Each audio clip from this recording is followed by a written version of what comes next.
Oke, kita standby ya. Asap boleh. Saya boleh. Sound. Slide 426, take 5. Kamera. Fit. Action.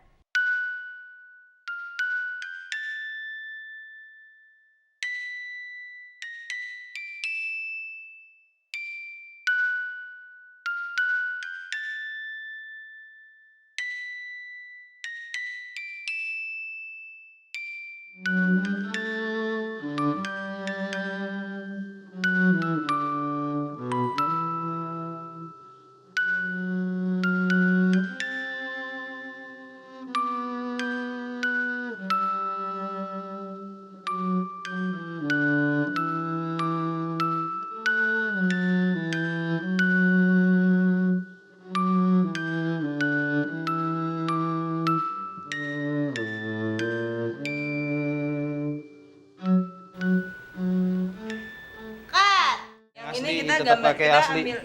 Berarti kita ambil gambar yang ini dulu, yang begini dulu. Dari bawah. Dari bawah. Yuk semua. Ini out nih, ini out. Ngangkem aja ini angkat. Ngangkem aja.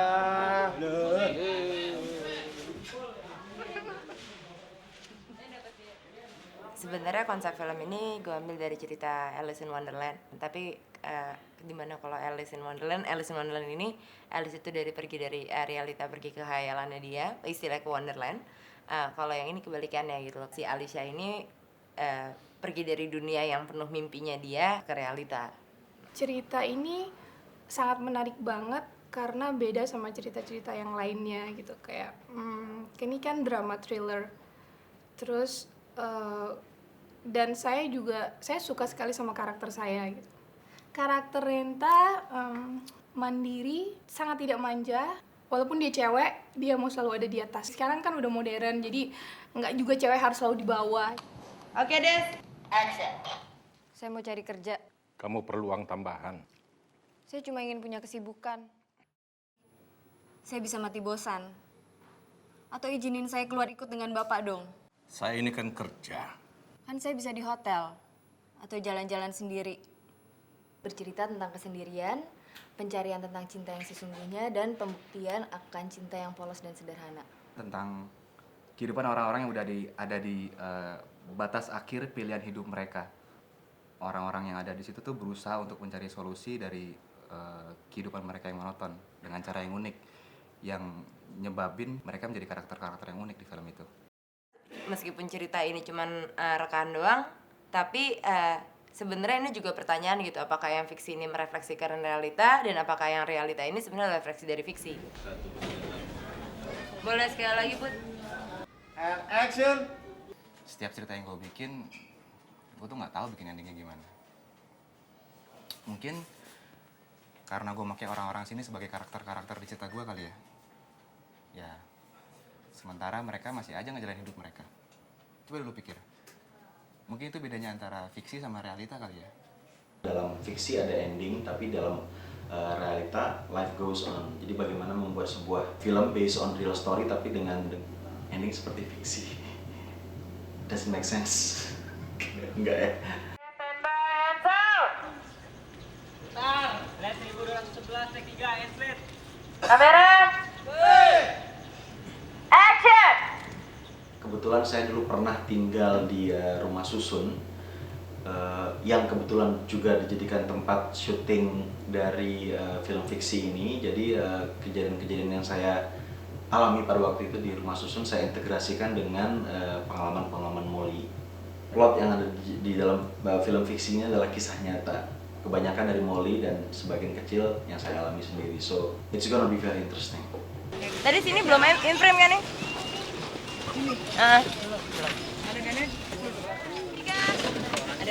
Skenario.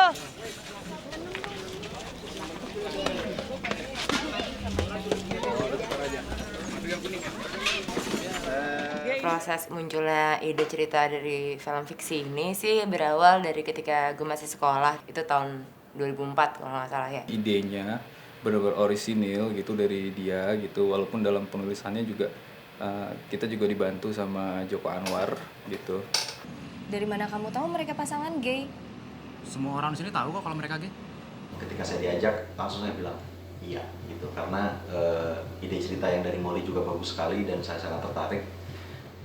Gue sudah melihat film-film pendek Molly sebelumnya dan menurut gue Molly adalah salah satu filmmaker yang sangat berbakat dan sudah sepatutnya orang bakal nunggu dia kalau misalnya bikin film lebar seperti apa nanti. Apa film ini punya arti buat gue, dan gue suka sama film macam seperti ini, dan menurut gue itu udah cukup untuk membuat film ini.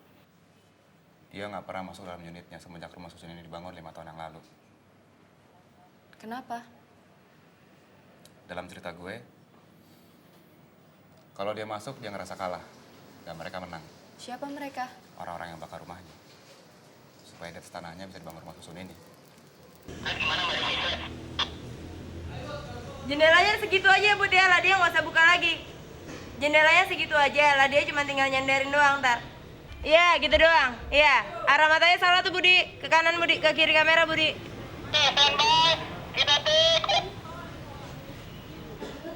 Film fiksi ini bercerita tentang, yang pasti sih dia bercerita soal Alicia ya, karakter utamanya, yang dimana dari awal sampai akhir film, film ini mengikuti si karakter Alicia tersebut gitu. Alicia ini adalah seorang gadis berusia 20 tahun.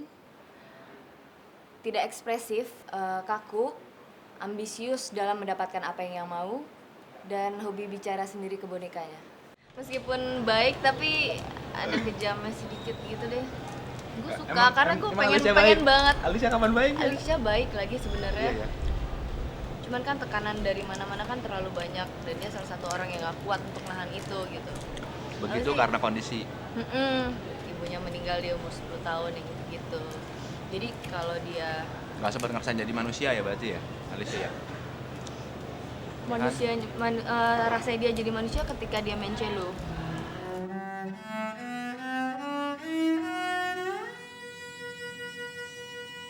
Susah banget, saya bukan orang yang musik banget juga gitu kan, terus tiba-tiba harus main cello. Saya bisanya main seruling tuh SD. Ibu kita Kartini ya.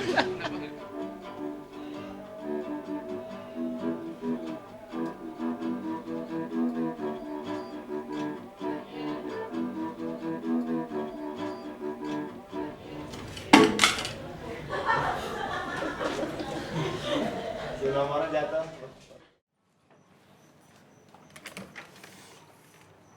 Oh, Hai. kenapa? Dimana satu hari dia ngeliat ada satu cowok, sampai dia ngikutin itu satu cowok sampai ke tempat tinggalnya dia, dimana dia lihat kehidupan si cowok dan si pacarnya ini sangat berwarna sekali gitu ya. Saya nggak tahu apa yang ada di kepala saya. Maunya kamu tuh apa sih? Saya sayang kamu. Ini adalah hal pertama kalinya ia merasakan jatuh cinta misterius bagi Bari, karena Alicia datang begitu tiba-tiba dengan membawa keunikannya. Untuk mendekati cowok itu dia buat kayak hal-hal yang ya bisa dibilang jahat, bisa dibilang jadi psycho, yang jadi semuanya berantakan.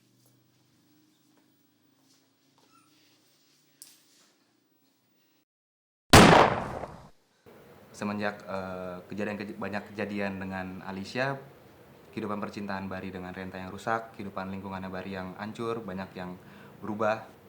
Bari jadi sadar kalau misalkan Renta satu-satunya orang yang dia cintai.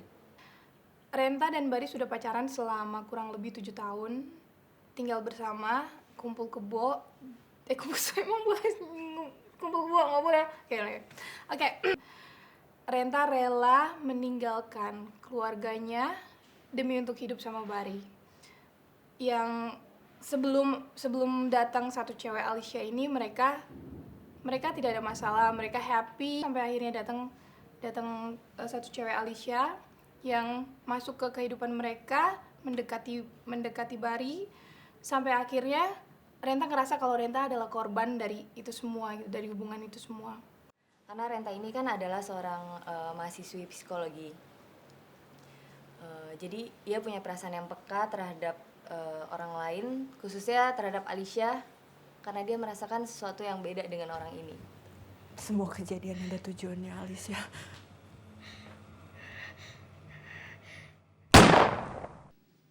Setiap kejadian itu ada tujuannya. Kenapa Alicia datang ke kehidupannya Bari? Untuk supaya ada bahan tulisan untuk Bari, di mana itu semua adalah fiksi, di mana itu semua adalah apa sebenarnya bukan kenyataan gitu.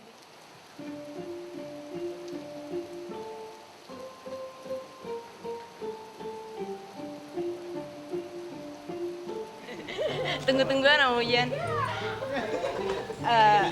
Datang nggak diundang, pergi nggak diantar.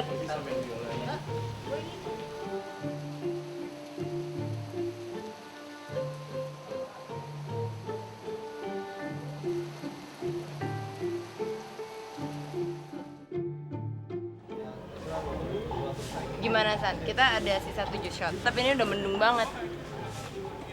Ruang musik semuanya. Mau kita gepresin hari ini sampai pagi banget, sampai siang, sampai muncul matahari lagi.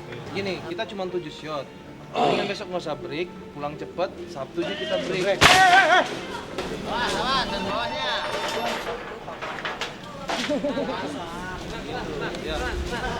Lo kesini bawa kertas kosong sama bolpen, sini bikin sama gue. Jam 4:30 callingan. On kamera.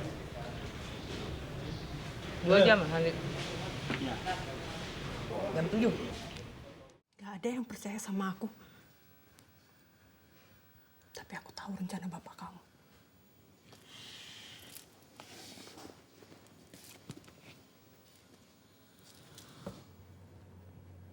Kamu lihat, Alisa. Pistol ini yang akan dipakai bapak kamu untuk bunuh ibu. Rame nih mobilnya nih, keramaian. Ada bis lah, ada kutu kuruk. Nanti pas adegan tolong di blok, padahal dikurangi sedikit mobilnya yang di ujung dari pertigaan sebelah sana. Oke, kita standby. Yang di blok tuh mau yang sebelah mana sih? Yang sebelah sini dong, yang di blok. Kak Danang, yang di blok itu yang dari sebelah kiri. Yang dari arah mobil kita. Selain mobil kita jangan ada yang dibiarin lewat. Dan di sebelah sana nggak apa-apa, biarin aja lewat karena dia jalannya di kiri. Film ini sih konsep gue secara keseluruhan sih sebenarnya gue pengen bikin secara sinematografi ya, gue sih pengen bikin bisa dibilang sih beauty ya. Karena karakternya sendiri si Alicia ini gue bikinnya dari awal tuh juga konsepinnya dari awal itu seperti karakter dalam komik-komik Jepang gitu, jadinya istilahnya masuk ke dalam situ ya, sinematografi dan artistik dan musik ngikut ke situ gitu, menjadi satu kesatuan gitu. Bapak-bapak yang pakai baju kuning, ya itu tuh bapak-bapak itu. Imprime dari kiri. Kiri ya. Ya sip. Ya udah pakai penter deh. Penter ya. Dut, turunin penter, Dut.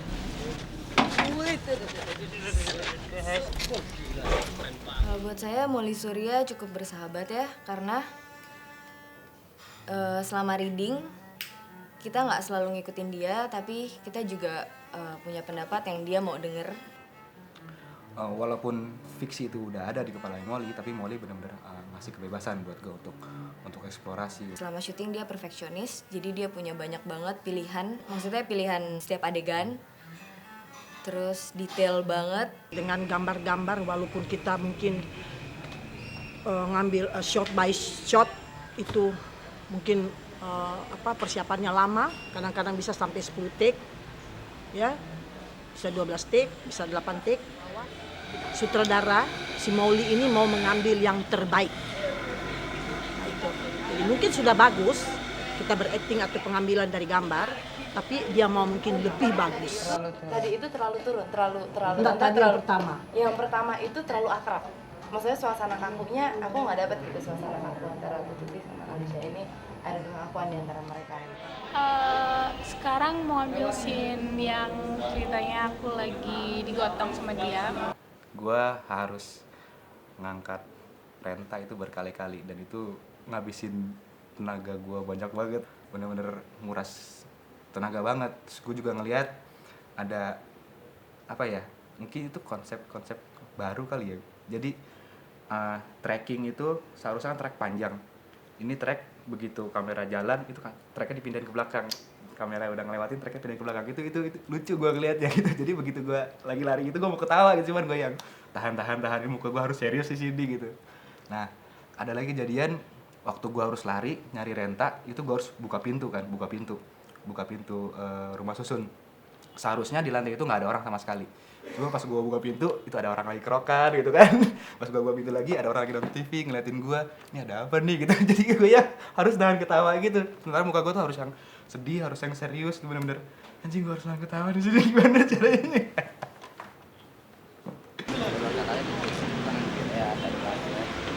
Udah Mas Pedi. Tangga. Apa dulu noh? Enggak, lewat Kesini dulu. Baik. Let's go. Action. Ulur. Ulur. Serius berani? Serius? Nggak takut? 2, 2, 3.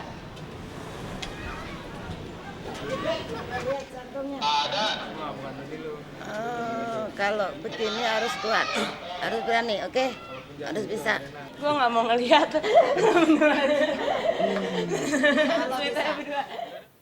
Emang dari awal saya udah bilang sama Molly kalau saya mau ngelakuin adegan ini.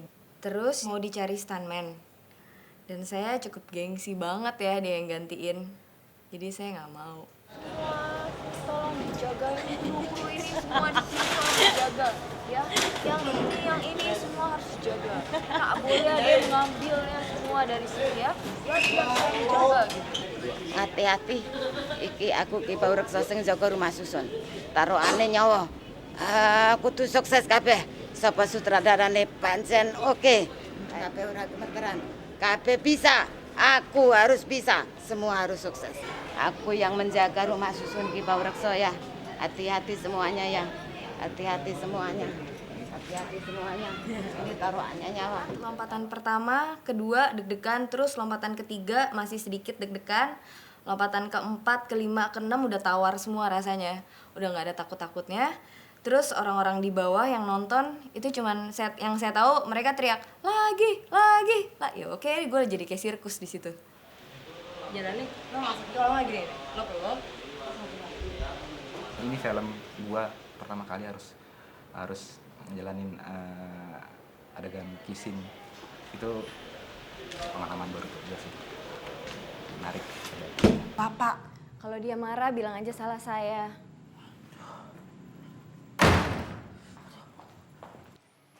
Lain kali kamu mau pergi kemanapun, tinggal bilang. Saya pasti antar. Saya bosan pergi sama Bapak. Bosan nggak bosan, itu sudah menjadi tugas saya.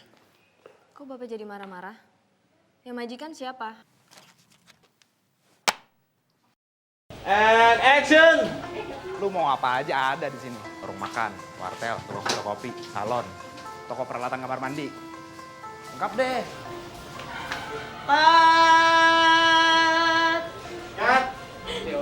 Saya tertarik di dalam memproduksi film ini karena bagi saya film ini sedikit lebih unik dibanding beberapa film yang pernah saya tonton untuk film-film Indonesia ya.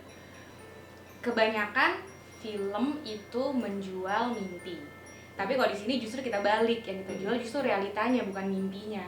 Kita ingin mencontoh memberikan satu Salah gambaran. satu realita yang ada lah sekarang ini. Ya gitu di kehidupan di Jakarta atau di metropolitan sekarang ini ya sedikit banyaknya seperti itu. ini. Di film fiksi ini gue ngalamin pengalaman acting yang berbeda dibandingin film-film yang lain.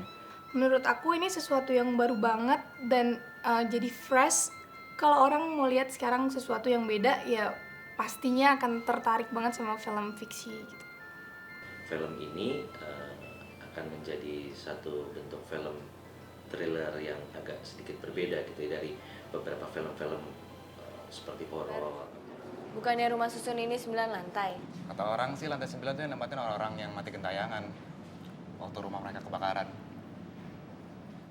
Bedanya gue nonton film horor sama film thriller. Kalau film horor mungkin waktu gue nonton gue kaget, wah gitu kan.